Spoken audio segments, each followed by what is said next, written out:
Salam jumpa pecinta catur, selamat datang kembali di Catur Talk Indonesia. Tentunya pada turnamen elit internasional juga, Pertamina Indonesian GM Turnamen 2024. Utut Adianto mengharapkan lahir GM baru dari Pertamina Indonesian Turnamen ini. Dan pada kesempatan ini teman-teman, kita akan membahas permainan dari International Master Muhammad Irfan yang merupakan salah satu top pecatur di Indonesia yang berpeluang untuk segera mendapatkan gelar Master saat menghadapi Women Grandmaster Nguyen Thi Mai Hung dari Vietnam. Langsung saja kita ke permainan. Di sini Muhammad Irfan putih memulangkah dengan pion ke-4, dibalas hitam C5 memilih pertahanan Sisilia, kuda ke F3, kuda ke C6, D4, pertukaran terjadi, dan G6. Tentunya dengan G6 mempersiapkan fianchetto. Ini dinamakan dengan Accelerate Dragon atau variasi naga pada Sicilian Defense. Pion ke C4 dimainkan, lalu kuda ke F6, kuda ke C3, kuda juga satu memukul kuda, pertukaran, dan D6 berlanjut membuka juga diagonal gajah. Gajah ke E2, maka gajah ke G7 mempersiapkan rokade secara tidak langsung mengancam menteri. Di sini gajah ke E3 terlebih dahulu dan rokade teman-teman. Karena apa? Tiada discover yang cukup signifikan yang bisa dimainkan oleh hitam. Semisal kuda ke H5 membuka juga gajah mengancam juga menteri. Menteri gampang saja mundur dan gajah wajib kembali teman-teman. Semisal menteri ke A5, maka kuda dapat saat ini advance menawarkan pertukaran menteri juga forkingan ke depan di C7. Pertukaran misalkan terjadi dan rokade, lalu rokade juga sayap menteri teman-teman, sehingga rokade secara berseberangan. Inilah kira-kira variasi yang bisa saja terjadi. Kita kembali di dalam posisi seperti ini, dipilih tentunya rokade terlebih dahulu, maka menteri juga langsung mundur, menteri ke A5 dan rokade juga dari putih. Gajah ke-6 dilanjutkan, kita lihat bagaimana sepasang gajah dari hitam ke depan, benteng ke C1, lalu di sini langkah menarik, kuda juga menerima juga pion teman-teman, mengorbankan kuda ke depan. Tentunya dengan senang hati tantangan ini pun diterima oleh putih. Kuda memukul kuda, apa idenya? Menteri memukul menteri, pertukaran sehingga gajah memukul pion B2. Inilah idenya, di mana ke depan akan mendapatkan salah satu benteng.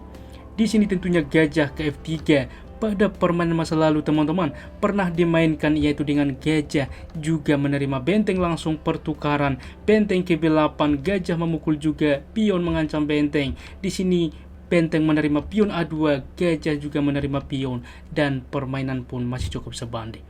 Namun di dalam posisi ini tidak juga langsung gajah menerima benteng, tetapi dipilih juga gajah saat ini ke C8 mundur mensupport pion ke depan, dan ini adalah langkah novelty. Dan bagaimana saat ini Muhammad Irfan melanjutkan, A4 dimainkan, maka benteng ke B8, C5 dilanjutkan membongkar, pertukaran terjadi, gajah menerima. Kita lihat teman-teman, waktu sebelumnya belum muncul di posisi ini karena mungkin belum juga terbaca oleh layar teman-teman, dan saat ini timer mereka sudah mulai muncul, di mana gajah menerima pion masih ada 1 jam saat ini, benteng juga saat ini untuk mensupport, dan hitam masih ada 48 menit teman-teman. Waktu sudah mulai terbaca.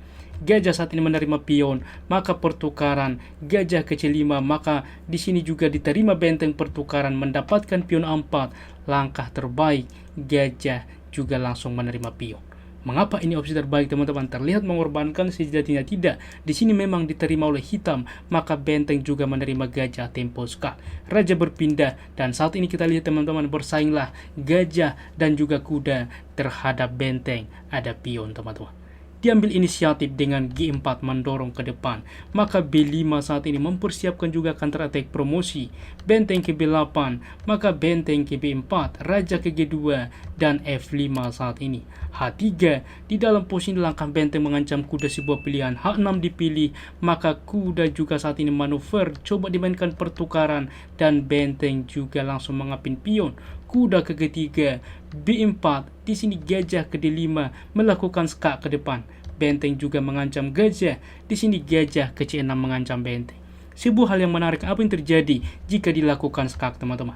Percaya tidak, ini salah satu opsi dan opsi terbaik, yaitu dengan raja berpindah ke F6. Apabila raja ke H7 dengan ide supaya ke depan di sini juga benteng terancam, gajah juga terancam, maka coba teman-teman Anda post speed ini, apa juga taktik untuk keunggulan justru bagi putih di posisi seperti ini. Bagaimana teman-teman? Selamat bagi Anda bisa menemukan langkah itulah dengan kuda keempat, dan ini langkah brilian teman-teman. Dengan ide benteng menerima gajah, berjatuh tidak kuda ke F6. Di sini juga mensupport benteng melakukan skak, dan ini adalah skakmat.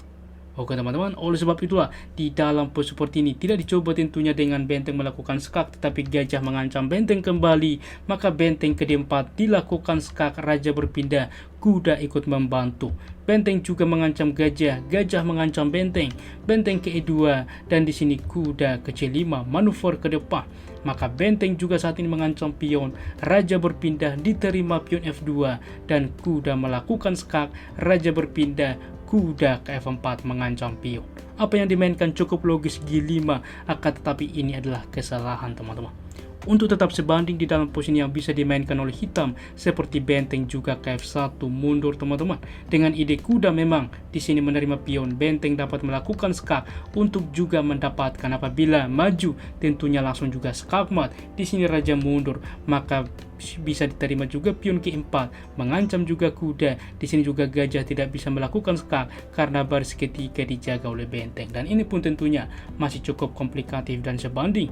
Kita kembali G5 dimainkan mengusir juga kuda, maka tentu di sini sebelum menyelamatkan kuda, gajah ini cukup penting melakukan skak ke B3, raja berpindah, kuda ke 6 skak, raja ke G8 walaupun ada di skaper teman-teman. Karena seperti ini, apabila ke E8 maka gajah melakukan skak. Oke, dan kita lihat semuanya dijaga teman-teman. Tiada pilihan kecuali benteng menutup, maka dimakan saja tempo skak, mendapatkan juga saat ini benteng hitam teman-teman. Jadi sangat-sangat unggul tentunya di sini dari putih. Oleh sebab itulah dimainkan raja berpindah ke G8, maka akan digorogoti pion satu per satu dengan juga ada discover skak teman-teman. Benteng saat ini melakukan skak, kuda juga saat ini ikut membantu, maka dilakukan skak, lalu juga mendapatkan pion saat ini melakukan juga skak. Raja ke F8, maka kuda juga ke F4 kembali untuk ke depan pion promosi teman-teman. Di sini melakukan skak, maka lagi-lagi dilakukan skak, kuda juga melakukan skak saat ini teman-teman, membuka juga akses benteng mengancam benteng. Benteng ke A5 mengancam gajah, gajah berpindah, benteng ke A3, dan setelah benteng ke F3 simple mensupport gajah. Di sini juga hitam menyerah karena jelas pada akhirnya di sini ke depan bahwa unggul satu perwira dan bahkan pion juga berpotensi untuk promosi. Sangat-sangat menarik. Berikut adalah tingkat akurasinya. Ulasan permain dari komputer menunjukkan bahwa tingkat akurasi dari Grandmaster Muhammad Irfan 84% dan Tai Hong Nguyen 80%. Demikian ulasan catur hari ini. Jika suka, please like, komen, dan juga subscribe yang membuat kami semakin bersemangat lagi di dalam mengupdate catur terupdate saat ini. Catur Yes Indonesia Jaya. Terima kasih sudah menonton. Sampai jumpa di video berikutnya. Keep sharing and keep loving. Bye-bye.